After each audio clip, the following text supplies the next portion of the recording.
ஸ்டாலின் அவர்கள் வந்துட்டு அவருடைய பிரமாண பத்திரத்தில் பார்த்தீங்க அப்படின்னா என் பேரில் வந்துட்டு ஒரு வண்டி வாகனம் எதுவுமே கிடையாது, பைக் கூட இல்லை அப்படின்ற மாதிரி சொல்லியிருக்கிறாரு.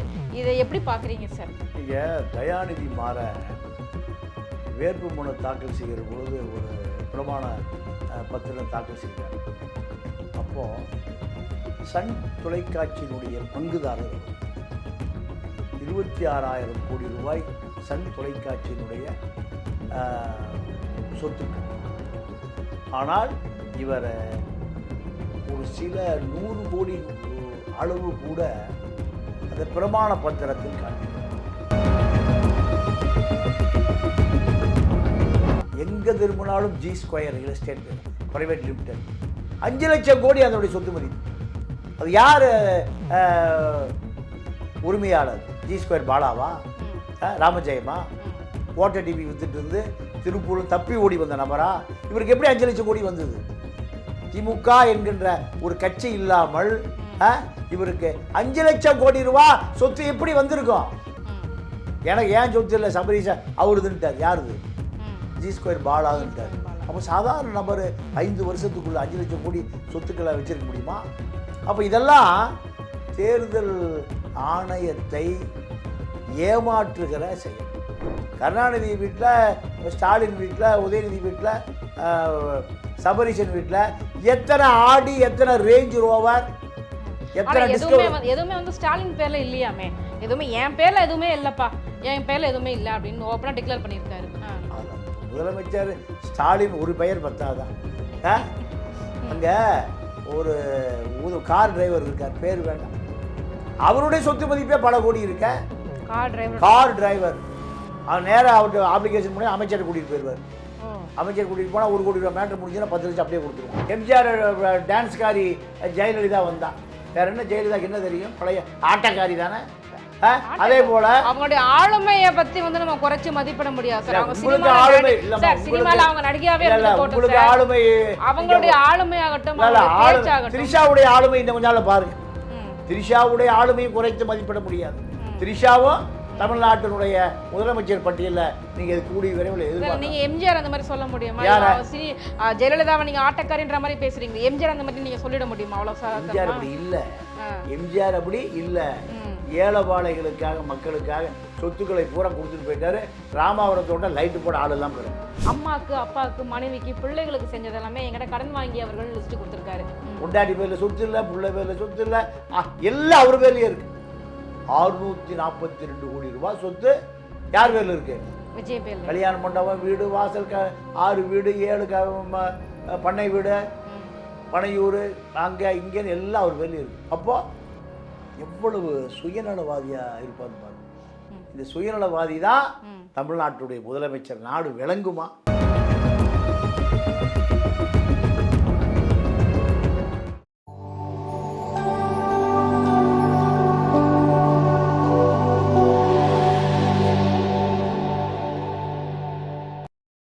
சென்சூடு நேர்களுக்கு வணக்கம். இன்றைய நேர்காணலில் நம்மோடு இணைந்திருக்கிறார் மூத்த பத்திரிகையாளர் திரு தமிழா பாண்டியன் அவர்கள். வாருங்கள் பேசுவோம். வணக்கம் சார். வணக்கம் சார். தேர்தல் நெருங்கி விட்டது, எல்லாரும் பிரமாண பத்திரங்கள் வந்து தாக்கல் செய்ய ஆரம்பிச்சிருக்காங்க. நம்ம சிஎம்ல இருந்து நான் வர ஆரம்பிக்கிறேன்.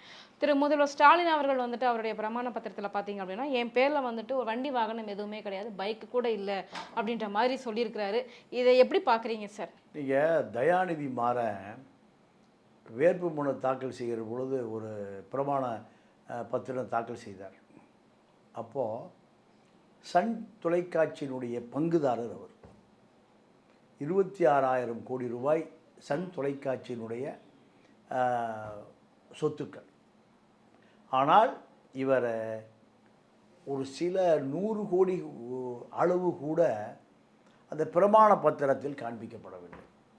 இதுதான் முதலமைச்சரை பொறுத்த வரைக்கும் அவருக்கு ஒரு பைசா தேவையில்லை.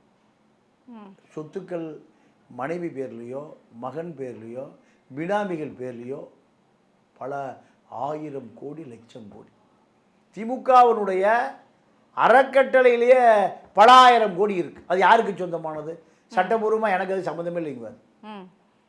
திமுக அறக்கட்டளையில் இருக்கக்கூடிய அந்த பல 1000 கோடி அதுக்கு கையெழுத்திடக்கூடிய அதிகாரம் பெற்றவர் முதலமைச்சர் ஸ்டாலின். திமுக குடும்பத்துக்கு இன்னைக்கு பல ஆயிரம் கோடி திமுக துணை முதலமைச்சராக இருக்கக்கூடிய உதயநிதியினுடைய நிறுவனம் தான் ரெட் ஜெயண்ட் மூவிஸ். 1000 கோடி ரூபாய் அந்த நிறுவனத்தினுடைய சொத்து மதிப்பு. செண்பகமூர்த்தின்னு ஒருவர் தான் மேனேஜர், மதுரையிலேருந்து மஞ்சப்பையில் வந்தவர். அப்போ இந்த 1000 கோடிக்கு யார் அதிபதி? இன்றைக்கி எங்கே திரும்பினாலும் G square real estate private limited 5 லட்சம் கோடி அதனுடைய சொத்து மதிப்பு. அது யார் உரிமையாளர்? ஜி ஸ்கொயர் பாலாவா, ராமஜெயமா, ஓட்டர் டிவி வித்துட்டு இருந்து திருப்பூரும் தப்பி ஓடி வந்த நபரா? இவருக்கு எப்படி 5 லட்சம் கோடி வந்தது? திமுக என்கின்ற ஒரு கட்சி இல்லாமல் இவருக்கு 5 லட்சம் கோடி ரூபா சொத்து எப்படி வந்திருக்கும்? எனக்கு ஏன் சொத்து இல்லை, சபரீஷா அவருதுன்ட்டார். யாருது? ஜி ஸ்கொயர் பாலாதுன்ட்டார். அப்போ சாதாரண நபர் 5 வருஷத்துக்குள்ள 5 லட்சம் கோடி சொத்துக்களை வச்சிருக்க முடியுமா? அப்போ இதெல்லாம் தேர்தல் ஆணையத்தை ஏமாற்றுகிற செயல். திமுக கருணாநிதி காலத்திலேயே இதே தான் நடக்கும். கருணாநிதி திருவாரூர்லேருந்து டிக்கெட்டே வாங்காமல் தான் ஈரோடு போனவர். ஈரோட்டில் டிக்கெட் வாங்கி தான் திருச்சி போனவர். திருச்சியிலிருந்து ஈரோட்டுக்கு ஒருவர் டிக்கெட் வாங்கி கொடுத்து தான் போனார். இன்றைக்கி ஆசியாவில் 26வது கோடீஸ்வரர் கருணாநிதி குடும்பம். இது எப்படி சொத்து வந்தது? சொத்தெல்லாம் கருணாநிதி வீட்டில், ஸ்டாலின் வீட்டில், உதயநிதி வீட்டில், சபரீஷன் வீட்டில் எத்தனை ஆடி, எத்தனை ரேஞ்ச் ரோவர், எத்தனை எதுவுமே வந்து ஸ்டாலின் பேர்ல இல்லையாமே. எதுவுமே என் பேர்ல எதுவுமே இல்லப்பா, என் பேர்ல எதுவுமே இல்லை அப்படின்னு ஓப்பனாக டிக்ளேர் பண்ணியிருக்காரு. அதான் முதலமைச்சர் ஸ்டாலின் ஒரு பெயர் பத்தாதா? அங்கே ஒரு கார் டிரைவர் இருக்கார், பேர் வேண்டாம், அவருடைய சொத்து மதிப்பே பல கோடி இருக்க. கார் டிரைவர் அவர் நேராக அவர்கிட்ட அப்ளிகேஷன் பண்ணி அமைச்சரை கூட்டிகிட்டு போயிடுவார். அமைச்சர் கூட்டிகிட்டு போனால் 1 கோடி ரூபா மேட்ரு முடிஞ்சுன்னா 10 லட்சம் அப்படியே கொடுத்துருவோம். முதலமைச்சருடைய கார் டிரைவரை மந்திரி மதிப்பார மதிக்க மாட்டாரா? கண்டிப்பா. ஐஏஎஸ் அதிகாரி மதிப்பார மதிக்க மாட்டாரா? ஆப்ளிகேஷன் மதிப்பார மதிக்க மாட்டாரா? அப்போ அங்கு வரக்கூடிய தொழிலதிபர்கள் நேரடியாக அந்த கார் டிரைவருக்கு அத்தனை பேரும் விசுவாசிகள். கார் டிரைவரே சொத்தே பல மதிப்பு, பல கோடி இருக்குது. அப்போ ஸ்டாலினுக்கு எனக்கு காரே இல்லைன்னா காதில் பூச்சுட்டுருக்கிற அரசியல். அதே மாதிரி துர்கா அவர்கள்கிட்டையும் பார்த்தீங்க அப்படின்னா, திருமதி ஸ்டாலின் ஒரு மனைவி, அவங்ககிட்ட 99 சவரன் நகை மட்டும்தான் என்கிட்ட இருக்குது அப்படின்ற மாதிரியான தகவல் வந்து சொல்லியிருக்கிறாங்க. உண்மையிலேயே நீங்கள் சொன்ன மாதிரி ஆசியாவில் வந்து 26வது பெரிய பணக்காரங்க அப்படின்னா கூட வெறும் 100 சவரன் மட்டும் தான் நகையை வச்சிருக்க முடியுமா? அப்பா ஒரு நாளைக்கு எனக்கு தெரிஞ்சு அவங்க ஆடிட்டர் சமயமூர்த்தி அவரை தூக்கி வந்து ஐஸ் பாரில் படுக்க வச்சிங்கன்னா எத்தனை ஆயிரம் கோடிக்கு அவர் கணக்கு எழுதியிருக்காருன்னு சொல்லிடுவார். பாஜகவுக்கும் பணம் கொடுத்து சொல்லிடுவார், ஆர்எஸ்எஸ்க்கும் பணம் கொடுத்து சொல்லிடுவார். யார்? அந்த ஆடிட்டர் சமயமூர்த்தி. அப்போ இவர்கள் தேர்தல் ஆணையத்தை ஏமாற்றுவது என்பது இன்னைக்கு இல்லை, காலங்காலமாக வரும். ஆனால் கூட பார்த்தீங்கன்னா ஸ்டாலின் மேலேயோ இல்லை கருணாநிதி மேலேயோ பெருமளவில் ஊழல் புகார்கள் நிரூபிக்கவும் முடியல. ஊழல் புகார்களும் இல்லையே. நீங்கள் சொல்கிற மாதிரி ஊழல் பண்ணியே இருக்கட்டுமே. இப்போ ஜெயலலிதா மேலே சொன்ன மாதிரி இவர் மேலேயும் சொல்லியிருந்திருக்கலாம், இவர் மேலேயும் வழக்கு தொடுத்திருக்கலாம். ஏன் அதை பண்ணலை? சர்க்காரியா கமிஷன் என்பது யார் மேலே போட்ட வழக்கு? எடப்பாடி மேலே போட்ட வழக்கா? கருணாநிதி மேலே தான் போட்ட. சர்க்காரியா கமிஷன் என்ன? விஜய் கிட்ட இருக்கார பழைய ரிக்ஷா சைக்கிள் ஓட்டி புஷி ஆனந்த் பண்ண ஊழலா? சர்க்காரியா கமிஷன் என்பதுதான் கருணாநிதி குடும்பத்துக்கு சொந்தமான வழக்கு. பல ஆயிரம் கோடி வழக்கு. அந்த வழக்குனால தான் காவிரியே காணாமல் போச்சு. காவிரி மீது, காவிரி தமிழ்நாட்டு மக்களுக்கான உரிமையை போட்ட வழக்கை, அந்த வழக்கை நான் வாபஸ் வாங்குறேன், இந்த வழக்கை வாபஸ் வாங்கினு இந்திரா காந்தி சொன்ன பிறகு தமிழ்நாடு நாசமாக போட்டோம், நாடும் நாட்டு மக்களும் நாசமாக போட்டோம். நான் என் குடும்பம் நல்லா இருந்தால் போதும். சர்க்காரியா கமிஷன் வழக்கை ஜெயலலிதா வழக்கு சிறைக்கு போனதை போல கருணாநிதி அன்னைக்கே அவருடைய அரசியல் வாழ்க்கையை முடிச்சு போயிருக்கும். காவிரியை காட்டி கொடுத்து, காவிரியை கூட்டி கொடுத்து காவிரி வழக்கை வாபஸ் வாங்கினார். இந்திரா காந்தி சர்க்காரியா வழக்கை வாபஸ் வாங்கினார். இல்லைன்னா கருணாநிதி குடும்பத்தோட சிறையில் இருந்திருக்கணும். 600 கோடி ரூபா கலைஞர் டிவி ஆரம்பிப்பதற்கு ஏது பணம்? 2Gயில் அடித்த கொள்ளை, ராஜாவிடம் வாங்கிய பங்கு, அதான வழக்கு. கனிமொழியா ஜெயிலுக்கு போனாரு. ம், ம். கனிமொழி ஜெயிலுக்கு போற இல்லை தயாளமா ஜெயிலில் போய் அந்த அம்மா 100 ஆண்டு வாழட்டும். திகார்லேருந்து பாடி தான் வந்திருக்கும். நடந்திருக்கா இல்லையா? கண்டிப்பா. ஆமா. ம். ஊழலின் ஒட்டுமொத்த ஊற்றுக்கண் தான் திமுக. அதனால தான் எம்ஜிஆர் வந்தார் முதலமைச்சரா. எம்ஜிஆர் டான்ஸ்காரி ஜெயலலிதா வந்தா. வேற என்ன ஜெயலலிதாக்கு என்ன தெரியும்? பழைய ஆட்டக்காரி தானே. அதே போல அவங்களுடைய ஆளுமையை பத்தி வந்து நம்ம குறைச்சு மதிப்பிட முடியாது சார். அவங்க உங்களுக்கு ஆளுமை இல்லம்மா. சினிமால அவங்க நடிகையாவே இருந்து போட்டோம் உங்களுக்கு சார். ஆளுமை அவங்களுடைய ஆளுமை ஆகட்டும், அவங்களுடைய பேச்சாகட்டும். திரிஷாவுடைய ஆளுமை இந்த கொஞ்ச நாள்ல பாருங்க. ம். திரிஷாவுடைய ஆளுமையும் குறைத்து மதிப்பிட முடியாது. திரிஷாவும் தமிழ்நாட்டினுடைய முதலமைச்சர் பட்டியலில் நீங்க இது கூடி விரைவில் எதிர்பார்க்க. நீங்க எம்ஜிஆர் அந்த மாதிரி சொல்ல முடியுமா? ஜெயலலிதாவை நீங்க ஆட்டக்காரின்ற மாதிரி பேசுறீங்க. எம்ஜிஆர் அந்த மாதிரி நீங்க சொல்லிட முடியுமா? அவ்வளவு எம்ஜிஆர் அப்படி இல்ல. எம்ஜிஆர் அப்படி இல்ல. ஏழைபாளைகளுக்காக மக்களுக்காக சொத்துக்களை பூரா கொடுத்துட்டு போயிட்டாரு. ராமாவரத்தோட லைட்டு போட ஆள் எல்லாம் கிடக்கு.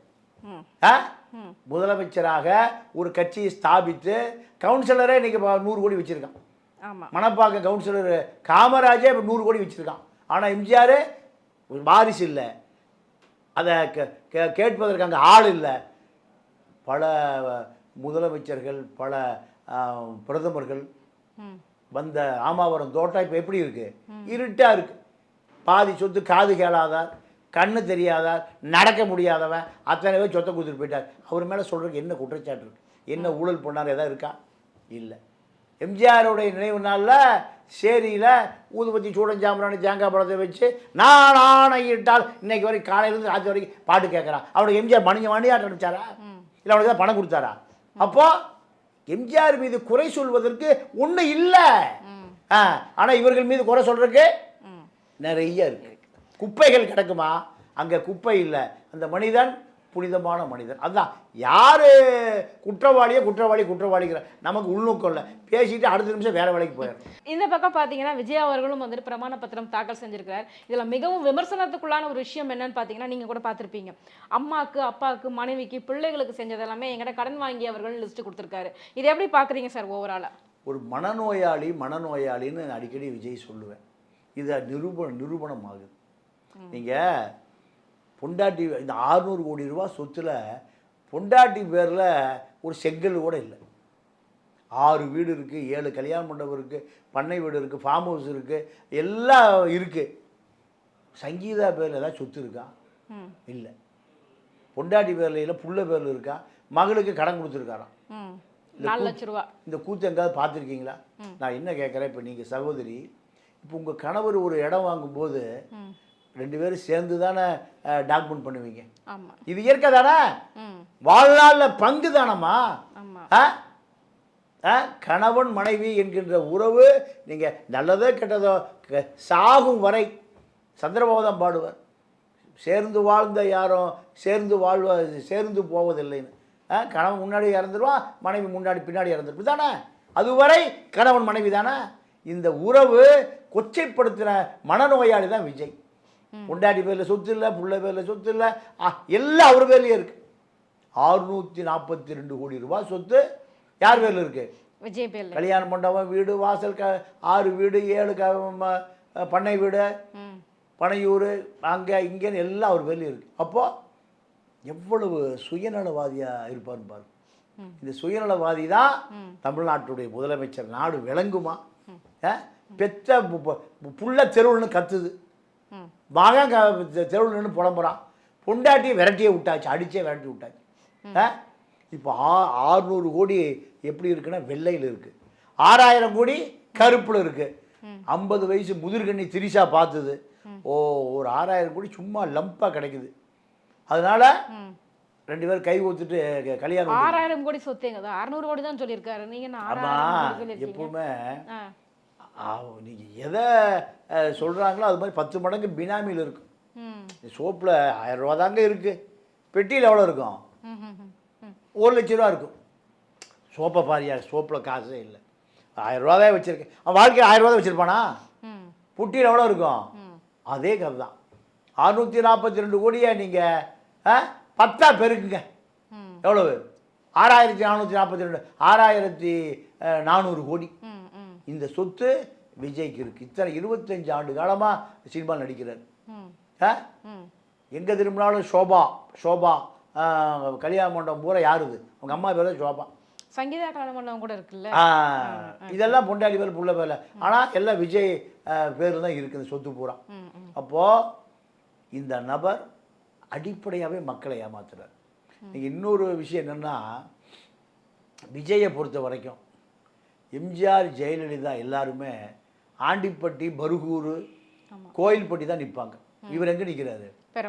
பெரம்பூர் நிற்கிறார். அப்போது பெரம்பூரில் டெபாசிட் கிடைக்குமான்னு பாருங்க. ஏன் பெரம்பூர் என்ன சார், அதுவும் தமிழ்நாட்டுக்குள்ளே தானே இருக்குது, நின்னா என்ன? சிஎம் கூட தான் குளத்தூரில் நிற்கிறாரு. சிஎம்முக்கு எத்தனை வருஷம் அரசியல் வரலாறு இருக்குது? உதயசூரியனுக்கு எத்தனை வருஷம் வரலாறு சொல்லுங்க? எத்தனை வருஷம் வரலாறு உதயசூரியன் கண்டு வந்து? 67. அப்போ உனக்கு அரசியல் அறிவு இருந்தா நீ எங்கே போயிருப்ப? தமிழ்நாட்டினுடைய பட்டி தொட்டியெல்லாம் இருக்கக்கூடிய உன்னுடைய ரசிகர் அங்கே தான் இருக்கான். அங்கே எங்கே இருக்கான்? விசில் அடித்தா குஞ்சு பூரா எங்கே இருக்கான்? அங்கே போகாமல் நடுத்தர மேட்டுக்குடி அறிவு சார்ந்த மக்கள் எங்கே இருக்காங்க? பெரம்பூர்லேயும் திருச்சி கிழக்குலையும். இவர் ஒரு தமிழ்நாட்டுக்கான நபராக இருந்தால் திருச்சி கிழக்கில் கிறித்துவ பிள்ளைமார் அதிகமாக இருக்கிற சாதியை அடிப்படையில் போகிறார். இது எப்படி சரியாக இருக்கும்? நீ சாதி கடந்த மதம் கடந்த இனமுறை மொழி எல்லாம் கடந்த ஒரு தலைவனாக தானே அனைத்து சாதியும் பார்க்குற, அனைத்து சமூகம் பார்க்குது. உன் ஜாதிக்குள்ள போய் ஒழிச்சுக்கிட்டீங்கன்னா அப்போது நீ சாதி வெறியனா? கிறித்துவத்துக்குள்ளே போய் பெரம்பூரில் 330 சபை இருக்குன்னா நீ ஒரு மத வெறியனா? இப்படி ஒரு கேள்வி வருதா இல்லையா? நீ எங்கே இருக்கணும்? அப்பாவி ஏழை மக்கள் உழைக்கிற மக்கள் வாழுகிற பகுதியில் போய் நின்று இருக்கணும். அங்கே நீ போலிய உனக்கு மதமும் சாதியும் தான் உன்னை காப்பாற்றுன்னு நினைக்கிற. அப்போ நீ தமிழ்நாட்டுக்கான தலைவனா? உன்னை பொண்டாட்டி மதிக்கிறது இல்லை, பெத்த புள்ள மதிக்கிறது இல்லை, மக மதிக்கிறது இல்லை, அப்பே மதிக்கிறது இல்லை, ஆத்தா மதிக்கிறது இல்லை. லட்சோப தொண்டர்கள் வந்து திரண்டு நிற்கிறாங்க அவருக்காக வந்துட்டு. பார்க்குறீங்கல்ல, இப்போ கூட வந்து ஆதவர்ஜனா சொல்லியிருக்கிறேன், நாங்கள் பிரச்சாரத்துக்கு போகிறோம், எங்களுக்கான பாதுகாப்பு கொடுக்க மாட்டேங்கிறாங்க அப்படின்னு சொல்லிட்டு. அவ்வளவு தொண்டர்கள் அவர் மேலே மதிப்பில்லை மரியாதை இல்லை நீங்கள் சொன்ன மாதிரி இருந்துச்சு அப்படின்னா அவ்வளோ பேர் தேடி போவாங்களா சார்? அம்மா, நீங்கள் சினிமா ஒரு படம் ரிலீஸ் ஆச்சுன்னா தமிழ்நாடு முழுக்க குறைஞ்சது ஒரு 5 லட்சம் பேர் பார்ப்பான்.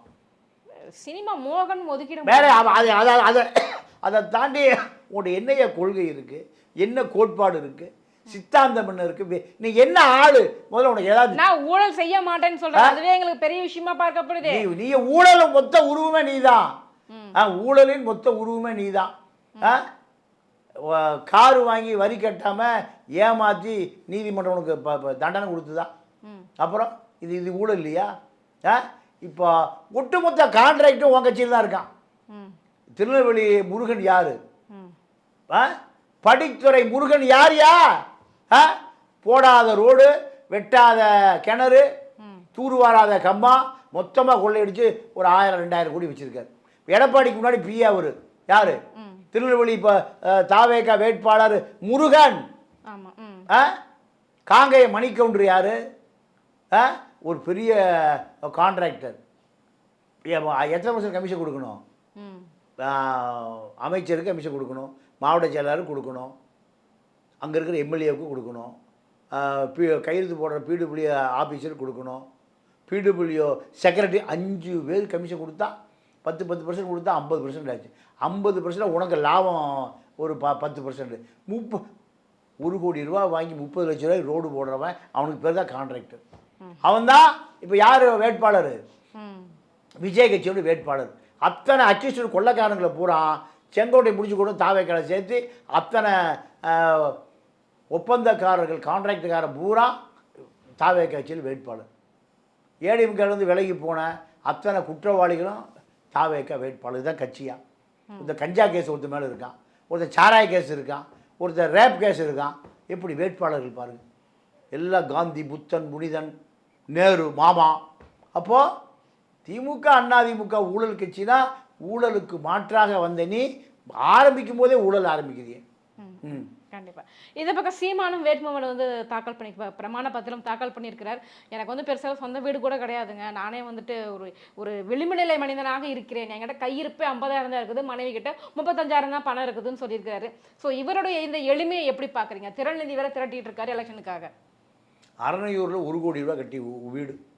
அங்கே மொத்தம் அந்த ஊர்லேயே மொத்தம் 500 பேர் தான் இருக்கான். நாளை ஃபோட்டோ எடுத்து போட்டுமா? சைமன் அவர்களே, அரணையூர் ஃபோட்டோ எடுத்து போடட்டுமா? மனோஜ் போட்டானே, கோயம்புத்தூர் மனோஜ், உனக்கு ஏரியா கொடைக்கானல்ல இவ்வளோ பெரிய எஸ்டேட் ஏதுன்னு போட்டானே இல்லையா? இன்னைக்கு வரைக்கும் நீ இப்போ விளக்கமே சொல்லியே. கயல்வெளிக்கு ஏது இவ்வளோ சொத்து? உன்னை பராமரிப்பதற்கு மாதம் 1 கோடி ரூபா தேவைப்படுது. பராமரிப்புக்க குடியிருக்கிற வீடு 25 கோடி ரூபாய் வீடு. அது 25 கோடி ரூபாய் பண்ணை வீடு. விளிம்பு நிலை மனிதனுக்கு எதுக்குயா 20 பவுன்சர்? எதுக்கு? ஒரு பவுன்சருக்கு 1 லட்ச ரூபா சம்பளம். எவ்வளவு? 1 லட்ச ரூபா. ஆமாம், நீங்கள் தடியா இருப்பா சம்பாரிச்சு விட்டு பார்த்தது இல்லையா? எவ்வளோ சம்பளம்? 1 லட்ச ரூபா. டெய்லி 3000 ரூபா கொடுக்காம எவனை பாக்ஸ் எல்லாம் வரமாட்டான். அப்போ 20 பேர் உன்னை பின்தொடரான். 20 லட்ச ரூபா உனக்கு வேணும் மாதம். அது அல்லாமல் 6 வெளிநாட்டு கார்கள். ஒரு காரை பராமரிக்கிறதுக்கு 1 லட்ச ரூபா வேணும். ஒரு நாளைக்கு 3000 ரூபா போட்டால் 1 லட்ச ரூபா. 30 × 3 90,000. அப்போ இது எதுக்கு? நீ வீட்டில் இப்போ பொண்டாட்டி புள்ள 3 பேர் தான் இருக்கீங்க. உங்களுக்கு எதுக்கு 6-7 வெளிநாட்டு கார்? அப்போ 6-7 வெளிநாட்டு காருக்கு அதுக்கு ஒரு 7 லட்சம் 8 லட்சம் 10 லட்சம். இது அல்லாமல் எங்கே போனாலும் 5 நட்சத்திர ஹோட்டல் தான் தங்குவார். விளிம்பு நிலை மணியை பஸ் ஸ்டாண்ட் லாட்ஜில் படுக்கணும். கார்பரேஷன் லாட்ஜ் தான் படுக்கணும். 5 ஸ்டார் ஹோட்டல், 2 லட்ச ரூபா சரக்கு. நீ எல்லாம் ஒரு தலைவன். கேவலம் ஐயா. தமிழனுடைய நிலைமை நினைச்சா 1 கோடி ரூபா உனக்கு மாதம் வேணும். உன்னை வீட்டில் வேலைக்காரன் 3 பேர் தான் மொத்தம். வீட்டில் 10 வேலைக்காரன் இருக்கான். 25 கோடி ரூபா பண்ணை வீட்டை பராமரிப்பதற்கு குறைஞ்ச 10 பேர் வேணும். அப்போ உன்னுடைய மாத செலவு எவ்வளவு? 1 கோடி. விளிம்பு நிலை மனிதனை காப்பாற்றுவதற்கு 1 கோடி தேவைப்படுது. நீ ஒரு விளிம்பு நிலை மனிதனா? நீ எங்கே படுத்திருந்த, எப்படி இருந்த, அரணையூர் உன் கதை என்ன, ஊர் பிரசிடண்ட் கதை என்ன, எல்லாம் தெரியும். ஆனால் இன்றைக்கி தமிழ்நாட்டில் நீயும் ஒரு தலைவன். பிரபாகரன் பார்த்ததே இல்லை. குடிச்சு போட்டு சாராயத்தை குடிச்சு போட்டு படுத்து கிடந்த. குடித்தவனை எப்படியா பிரபாகரன் பார்ப்பார்? அப்போ எல்லாமே ஃபேக். வீடியோ ஃபேக்கு, பேசுறது ஃபேக்கு, எல்லாம் ஃபேக்கு பூக்கு. எல்லாம் பார்த்தேன்னு சொன்னாரே சார். ஒரு வாட்டி போய் பார்த்துட்டு வந்து ஒரு வாட்டியில் குடிகாரனை பிரபாகரன் சந்திக்கவே மாட்டாருமா. 24 மணி நேரம் குடிச்சிட்டு படுத்து கிடந்திருக்காரு. எங்கே? முருகன், மின்னல் முருகன் ஒரு இயக்குனர். அந்த இயக்குனர் ஒரு அறையில் தான் அவர் இன்னும் இருக்கார். இருக்கார். இப்போ போன் அடிச்சு கேட்கட்டுமா? மூக்கு முட்டை குடிச்சிட்டு கிடந்த ஆளை எந்த காலத்தையும் தேசிய தலைவர் பார்க்கவே மாட்டார். இந்த நபர் இந்த நபருடைய அரசியல் வாழ்க்கை இந்த தேர்தல் முடியும் போது அவர் கதையும் முடியுது. கண்டிப்பாக சார். எங்கள் கேள்விகளுக்கு ரொம்ப சிறப்பான பதில் சொன்னீங்க சார். ரொம்ப நன்றி. நன்றி, வணக்கம்.